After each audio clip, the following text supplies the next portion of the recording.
यास तूफान ओडिशा के बालासोर से टकराया। यास तूफान से समंदर के पानी में कई मीटर ऊंचा उफान आया। बंगाल और ओडिशा के तटीय इलाकों में तेज हवा के साथ हो रही है बारिश। बालासोर में ऊंची ऊंची लहरों की चपेट में आकर कई छोटे घर और दुकान तबाह हो गए। तूफान के चलते हुई भारी बारिश के चलते तटीय इलाके के रिहायशी हिस्से में भी पानी भरा। सड़कों पर लबालब पानी। बंगाल के दीघा में कई जगहों पर कार, बाइक सब पानी में डूब गए। दीघा में तेज हवा के सामने खड़ी जेसीबी मशीन भी पलट गई। कई सड़कों पर स्ट्रीट लाइट टूटकर गिर गए। करीब 150 किलोमीटर की रफ्तार से बहती हवा ने कई पेड़ों को उखाड़ दिया। बंगाल में ज्यादा तबाही देखने को मिली है। सीएम ममता बनर्जी ने अधिकारियों के साथ मीटिंग भी की है। शुक्रवार को पूर्वी मिदनापुर का तूफान प्रभावित इलाकों का दौरा भी करेंगी मुख्यमंत्री ममता बनर्जी। सरकार ने तटबंधों की देखरेख के लिए स्पेशल टास्क फोर्स बनाने का आदेश दिया है। खुद मुख्यमंत्री ममता बनर्जी के मुताबिक बंगाल में करीब 3 लाख से ज्यादा घर गिर चुके हैं। 134 बांधों को नुकसान पहुंचा है और करीब 1 करोड़ से ज्यादा लोग इस तूफान से प्रभावित हुए हैं। पश्चिम बंगाल में यास तूफान का कहर। समुद्र किनारे वाले इलाकों में बारिश के बाद घुसा पानी। जनजीवन अस्त व्यस्त। कोलकाता से करीब 200 किलोमीटर दूर पश्चिम बंगाल के दीघा की ये तस्वीरें हैं। पूर्वी मिदनापुर जिले का दीघा समंदर किनारे बसा शहर है। तूफानी बारिश और समंदर में उठी ऊंची ऊंची लहरों ने शहर को ही समंदर बना दिया है। दीघा की सड़कों पर इस तरह से कई जगह गाड़ियां पलटी हुई दिखी। शहर से लेकर समंदर के किनारे बसे मोहल्ले में हर तरफ सिर्फ पानी ही पानी है। सुबह तक ही दीघा के शहरी इलाके में घुटनों तक पानी भर गया था। करीब 10,000 की आबादी वाले इस शहर की निचले इलाकों से पहले ही लोगों को सुरक्षित स्थानों में पहुंचा दिया गया था। अभी भी दीघा में मौसम खराब है और यहाँ इसके आगे भी बारिश हो सकती है।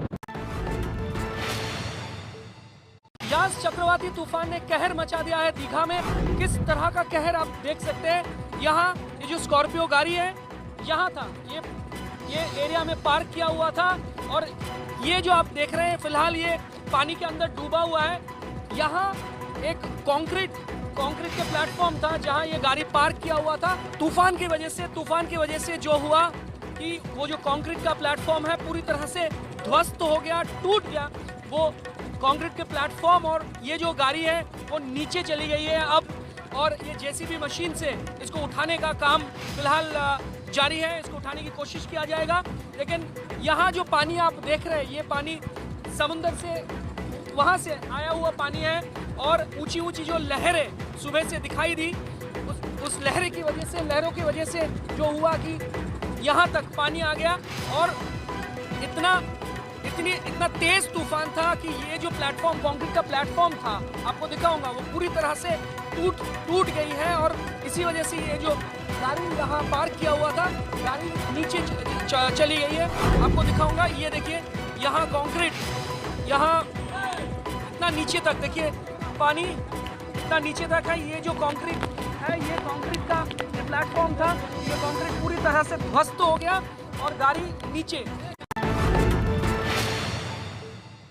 तबाही का निशान छोड़ गया है यास चक्रवाती तूफान। यह है सी हॉक होटल में पीछे और सी हॉक होटल के जो ऑफिस है, ऑफिस आप देख सकते हैं टूटा हुआ ऑफिस। इस तरफ देखिए बाएं तरफ ये जो मार्केट एरिया है, ये जो मार्केट एरिया है गांव में जो मार्केट एरिया है आप देख सकते हैं किस तरह से छत समेत किस तरह से नुकसान पहुंचा है। पूरे ये मार्केट एरिया को किस तरह से तबाह किया है यास चक्रवाती तूफान ने। चारों तरफ किस तरह से ये जो मार्केट एरिया है किस तरह से नुकसान पहुंचा है। यहाँ पूरी तरह से यहाँ जो स्टॉल्स था पूरी तरह से टूट चुका है और ये छतें आप देखिए जो है वो भी उड़ गया है। यहाँ से पीछे सी हॉक होटल में भी नुकसान पहुंचा है।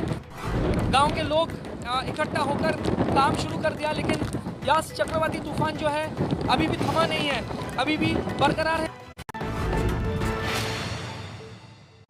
तूफान में देवदूत बने एनडीआरएफ के जवान। रेस्क्यू ऑपरेशन कर उत्तर 24 परगना में लोगों की जान बचाने में जुटी है टीम। टीवी स्क्रीन पर जो वीडियो आप देख रहे हैं वो पश्चिम बंगाल के उत्तर 24 परगना जिले का है। ग्रामीण इलाके में तूफान कहर बनकर टूटा है। पानी का प्रचंड प्रहार गांव के गांव को बहाने को बेताब है। लोग जान बचाने के लिए रोड पर शरण लिए हुए हैं। गांव में फंसे लोगों को निकालने के लिए एनडीआरएफ की टीम रस्सी के सहारे रेस्क्यू ऑपरेशन चला रही है। इन तस्वीरों में आप देख सकते हैं कि कैसे कमर तक पानी भरा हुआ है और जवान रस्सी के सहारे फंसे लोगों तक पहुंचने में जुटे हैं। जवानों ने एक बच्ची और उसकी मां को सुरक्षित पानी से निकाला है। राज्य के अलग अलग जगहों से ऐसी ही तस्वीरें सामने आ रही है जहां लोगों की जान बचाने में जुटे हैं एनडीआरएफ के जवान। बंगाल और ओडिशा में चक्रवाती तूफान से निपटने के लिए एनडीआरएफ की 100 से ज्यादा टीमों को लगाया गया। साइक्लोन यास के बाद कई तरह की डरावनी तस्वीरें भद्रक जिले से भी देखने को मिली, जहां एक ओर जल स्तर बढ़ता रहा समुद्र में, तो वहीं दूसरी ओर तेज हवाओं ने लोगों को डरा कर ही रखा। भुवनेश्वर से करीब 100 किलोमीटर दूर उड़ीसा के पारादीप की ये तस्वीरें हैं। समंदर में मछली पकड़ने में इस्तेमाल होने वाली नावें पलटी हुई हैं। ये यास तूफान की तबाही की पहली तस्वीर है। पारादीप उड़ीसा के जगत सिंहपुर जिले में पड़ता है और यहाँ आने वाली सड़कों पर जगह जगह इस तरह के बड़े बड़े पेड़ गिरे हुए हैं। स्थानीय प्रशासन और राहत बचाव में लगी टीमें गिरे हुए पेड़ों को काटकर हटाने में जुटी हैं ताकि आवाजाही जारी रहे। उड़ीसा के धामरा में भी तस्वीरें इसी तरह भयावह ही रही। कहीं गाड़ी टूट गई तो कहीं झोपड़ी उड़ गई, जगह जगह कांच के टुकड़े दिखाई दिए। स्ट्रीट लाइट्स तो मानो नजर ही नहीं आई और नदारद हो गई। तस्वीरें इतनी भयावह कि सोचने पर मजबूर कर दें कि आखिरकार तबाही का ये मंजर सुधरने में कितने दिन लगा दें। पश्चिम बंगाल के कई इलाकों में दिख रहा है यास तूफान का कहर। दक्षिण 24 परगना के कई इलाके पानी में डूबे, जान बचाकर भागते दिखे लोग। पश्चिम बंगाल के दक्षिण 24 परगना की तस्वीरें हैं ये। रोड पर पानी की तेज धार बह रही है, मानो समंदर ने गांव की ओर ही मुंह कर लिया है।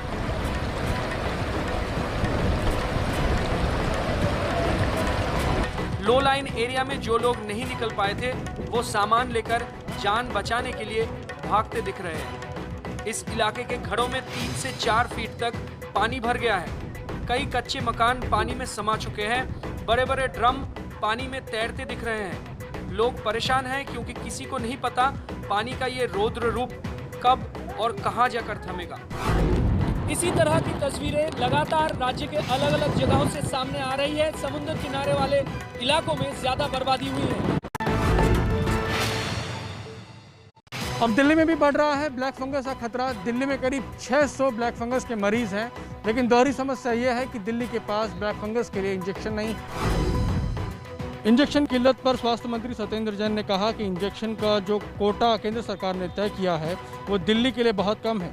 एक मरीज को रोज करीब 6 इंजेक्शन लगते हैं, तो हमें कल तक 370 इंजेक्शन मिले, जिससे 50 से 60 लोगों का ही इंजेक्शन मिल पाएगा। जबकि दिल्ली में ब्लैक फंगस के 600 मरीज हो चुके हैं। दिल्ली सरकार ने इंजेक्शन का कोटा बढ़ाने की अपील की है।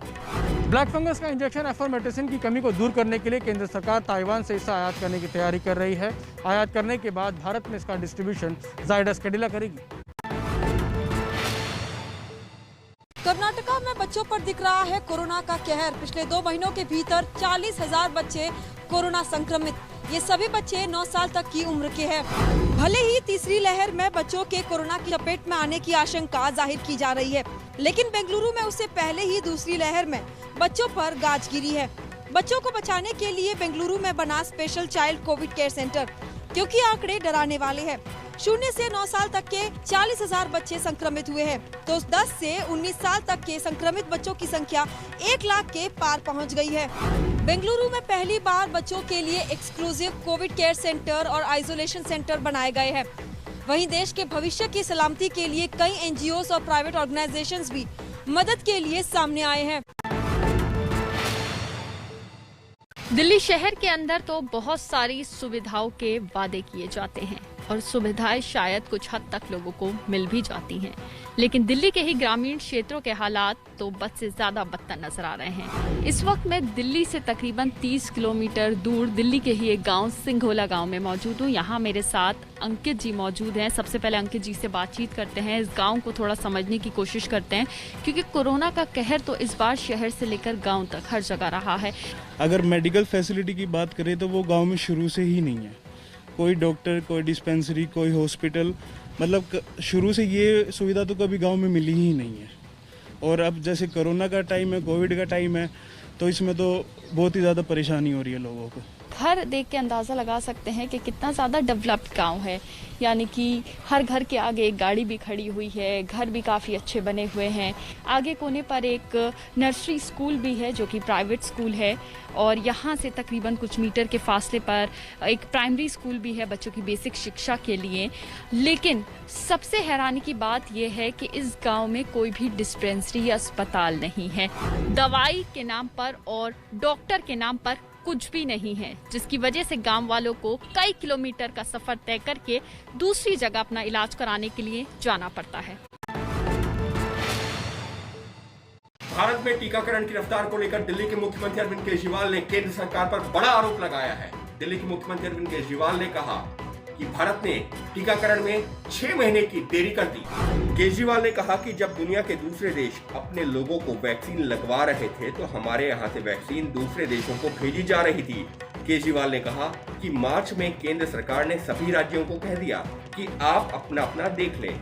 अभी तक कोई राज्य वैक्सीन का एक्स्ट्रा टीके का इंतजाम नहीं कर पाया है। दिल्ली के मुख्यमंत्री अरविंद केजरीवाल ने कहा कि अगर दिसंबर महीने में ही बड़े पैमाने पर वैक्सीन का उत्पादन शुरू कर दिया जाता तो आज ये दिक्कत नहीं आती। यूपी के सिद्धार्थनगर में कोरोना वैक्सीन लगाए जाने के दौरान बड़ी लापरवाही किए जाने का खुलासा हुआ है। यहाँ कुछ लोगों को पहली डोज कोविशील्ड की दी गई तो दूसरी डोज कोवैक्सीन की लगाई गई। इस बड़ी लापरवाही के बाद सिद्धार्थनगर में लोगों के बीच डर का माहौल है। पूरा मामला जिले की बढ़नी प्राथमिक स्वास्थ्य केंद्र का है, जहां 20 लोगों को वैक्सीन की पहली डोज कोविशील्ड की लगी, जबकि 14 मई को दूसरी डोज कोवैक्सीन की लगा दी गई। जब इस बात पर हड़कंप मचा तो स्वास्थ्य कर्मी एक दूसरे पर इस गलती का आरोप मढ़ने लगे।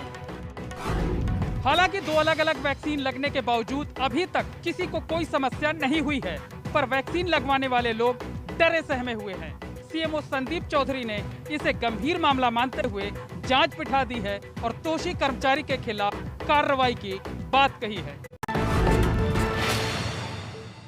प्रयागराज में गंगा किनारे दफनाए गए शवों से रामनामी हटाने का विवाद बढ़ा। तस्वीर।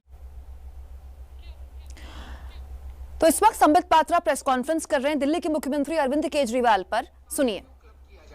अगर हम कर सकते हैं तो हमें करने दिया जाए। और विदेशी वैक्सीन के जितने निर्माण, ये अब क्या है?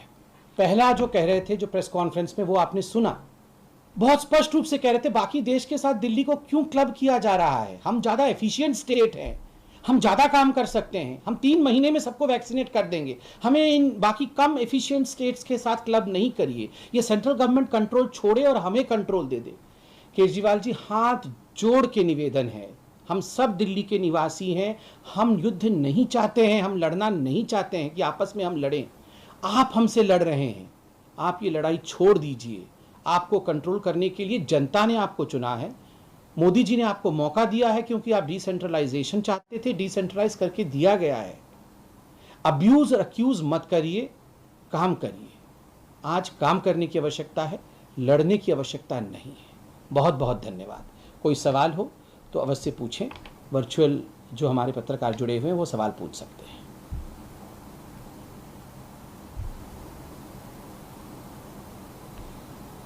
मुझे लगता है कोई सवाल नहीं है। बहुत बहुत धन्यवाद। Thank you so much. तो बीजेपी के राष्ट्रीय प्रवक्ता संबित पात्रा को आप सुन रहे थे। दरअसल अरविंद केजरीवाल लगातार केंद्र की मोदी सरकार को लेकर हमलावर है, कहते हुए कि अगर 3 महीने का वक्त दे दिया जाए और पर्याप्त वैक्सीन हो दिल्ली के पास तो वो 3 महीने में पूरी दिल्ली को वैक्सीनेट कर देंगे। इसके अलावा अरविंद केजरीवाल ने यह भी कहा था कि दिल्ली को अंतर्राष्ट्रीय टेंडर निकालने की इजाजत तो मिल गई, लेकिन जो विदेशी कंपनियां हैं वो अंतर्राष्ट्रीय टेंडर के लिए राज्यों से बात नहीं कर रही। तो केंद्र हमसे पैसे ले ले लेकिन अंतर्राष्ट्रीय टेंडर के जरिए हमें वैक्सीन खरीद कर दे। इस पर बीजेपी के राष्ट्रीय प्रवक्ता संबित पात्रा लगातार जो पिछले बयान थे केजरीवाल के वो निकाल कर बता रहे थे कि केजरीवाल खुद ही तो कह रहे थे कि उन्हें ताकत दी जाए कि वो अंतर्राष्ट्रीय टेंडर निकालें। केंद्र सरकार द्वारा लाए गए तीनों कृषि कानूनों के खिलाफ दिल्ली के बॉर्डर पर चल रहे किसान आंदोलन के आज 6 महीने पूरे हुए। इस मौके पर देश भर में किसानों ने काला दिवस मनाया और इसका सबसे ज्यादा असर आंदोलन वाली जगह गाजीपुर में ही देखने को मिला। दिल्ली यूपी बॉर्डर पर गाजीपुर में किसानों ने कृषि कानून के खिलाफ प्रदर्शन किया। इस दौरान सरकार का पुतला दहन भी किया गया। किसान हाथों में काला झंडा लिए हुए नजर आए, मुंह पर बाह पर काली पट्टी बांधकर कानून के खिलाफ अपना विरोध जताया। प्रदर्शन की अगुवाई कर रहे किसान नेता राकेश टिकैत ने कहा कि सब शांतिपूर्ण तरीके से हो रहा है और हम कोरोना प्रोटोकॉल का भी पालन कर रहे हैं। चाहेंगे हमारा विरोध है सरकार से, क्योंकि हमने तो तिरंगे झंडे भी हाथ में लिए, सरकार उसको भी ये कहती है कि तिरंगा क्यों ले लिया। तो आज काला दिवस है, विरोध मना रहे हैं हम। 6 महीने यहाँ पे हो गए, सरकार नहीं सुन रही, तो काले झंडे तो हाथ में लेंगे। लेकिन कोरोना काल में हो रहे इस विरोध प्रदर्शन में शामिल आधे से ज्यादा किसानों के चेहरे पर मास्क तक नजर नहीं आया। पर प्रदर्शन के दौरान सबसे अच्छी बात यही कही जा सकती है कि दिल्ली से गाजियाबाद को जोड़ने वाले NH-24 पर दिल्ली से गाजियाबाद की तरफ जाने वाला ट्रैफिक बाधित नहीं हुआ। यूपी के बेसिक शिक्षा मंत्री डॉक्टर सतीश द्विवेदी के भाई अरुण द्विवेदी ने असिस्टेंट प्रोफेसर के पद से इस्तीफा दे दिया। सिद्धार्थनगर की सिद्धार्थ यूनिवर्सिटी में नियुक्ति को लेकर उठे थे सवाल, एबीपी न्यूज ने दिखाई थी खबर। 2 दिन पहले एबीपी न्यूज ने सिद्धार्थनगर की सिद्धार्थ यूनिवर्सिटी की इस विवादित नियुक्ति की खबर दिखाई थी। मंत्री सतीश द्विवेदी के भाई अरुण की EWS कोटे से असिस्टेंट प्रोफेसर के पद पर नियुक्ति हुई थी। आरोप लगे कि मंत्री ने अपने प्रभाव का इस्तेमाल कराकर भाई की मनोविज्ञान विभाग में नियुक्ति करवाई है। अब विवाद बढ़ा है तो अरुण ने व्यक्तिगत कारणों की बात कहकर इस्तीफा दे दिया। वीसी ने इस्तीफा मंजूर भी कर लिया है। विपक्ष का आरोप है कि नियुक्ति सही तरीके से और नियमों का पालन न करने के साथ की गई थी। मंत्री के भाई के इस्तीफे से लगता है विपक्ष का सवाल गलत नहीं था। केंद्र सरकार द्वारा लाई गई नई गाइडलाइंस को लेकर सोशल मीडिया कंपनियों और केंद्र सरकार के बीच चल रही तकरार अब दिल्ली हाईकोर्ट तक पहुंच गई है। सोशल मीडिया कंपनी व्हाट्सएप ने दिल्ली हाईकोर्ट में याचिका दायर कर केंद्र सरकार द्वारा लाई गई गाइडलाइंस को चुनौती दी है। व्हाट्सएप की ओर से जारी किए गए बयान में कहा गया है कि सरकार की नई गाइडलाइंस में चैट के ओरिजिन को ट्रेस करने की बात कही गई है। ये उसी तरह है जैसे हमसे हमारे उपभोक्ताओं के फिंगरप्रिंट की जानकारी मांगी जा रही हो। अगर ऐसा हुआ तो ये एंड टू एंड एन्क्रिप्शन के वादे को तोड़ने जैसा होगा। ये लोगों की निश्चितता के अधिकार को कमजोर करेगा।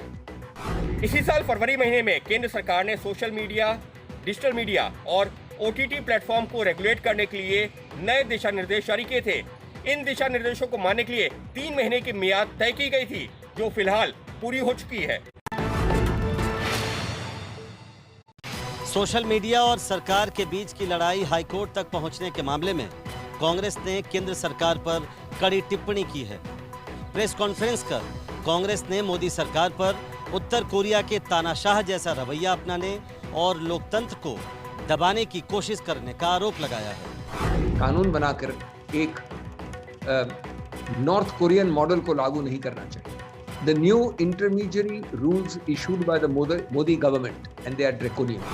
पार्टी प्रवक्ता अभिषेक मनु सिंघवी ने कहा कि CBI और ED के बाद केंद्र सरकार का ध्यान अब सोशल मीडिया की ओर गया है।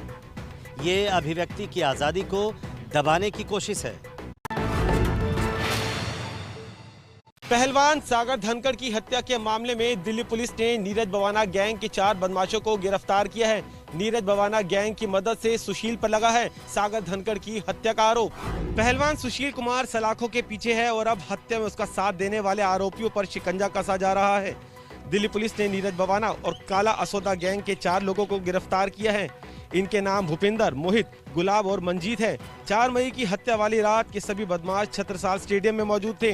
ये लोग उसी ब्रेजा और स्कॉर्पियो गाड़ी में सवार होकर गए थे जिसे पुलिस ने जब्त किया था। बरामद स्कॉर्पियो गाड़ी से पुलिस ने एक डबल बैरल गन भी बरामद की थी। चारों बदमाशों की गिरफ्तारी दिल्ली के कंझावला इलाके से हुई है। इनमें से 3 रोहतक के रहने वाले हैं तो 1 झज्जर का है। सुबोध कुमार जायसवाल बने CBI के नए प्रमुख।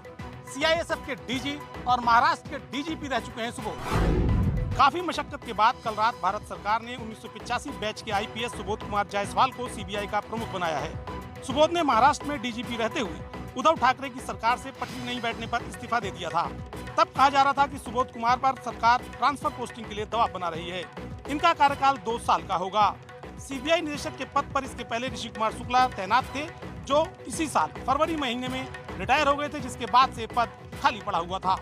महाराष्ट्र में गृह मंत्री रहे अनिल देशमुख पर पिछले दिनों घूस लेने के आरोप लगे थे, जिसकी जांच सीबीआई कर रही है। ऐसे में सीबीआई निदेशक के पद पर सुबोध कुमार जायसवाल की पोस्टिंग काफी अहम मानी जा रही है। आज जयपुर की जाए तो जयपुर में पेट्रोल के दाम शतक लगाने के नजदीक हैं। आप देख सकते हैं इस वक्त जयपुर में पेट्रोल का भाव 99 रुपये 98 पैसे, यानी कि 100 रुपये के आसपास पहुंचने के लिए सिर्फ 2 पैसे का अंतर है। राजस्थान की बात करें तो राजस्थान में गंगानगर जिला ऐसा जिला है जहां पर देश में सबसे ज़्यादा महंगा पेट्रोल इस वक्त गंगानगर में 104 रुपये 50 पैसे के आसपास प्रति लीटर की दर से पेट्रोल मिल रहा है। और पूरे राजस्थान में लगभग 13 ऐसे जिले हैं जहां पर पेट्रोल के दाम शतक लगा चुके हैं। और अगर जयपुर में ये 2 पैसे की दूरी अगर पूरी हो जाती है तो उसके बाद जयपुर राजस्थान का 14वां जिला होगा जहां पर पेट्रोल के दाम 100 रुपये से ज़्यादा है।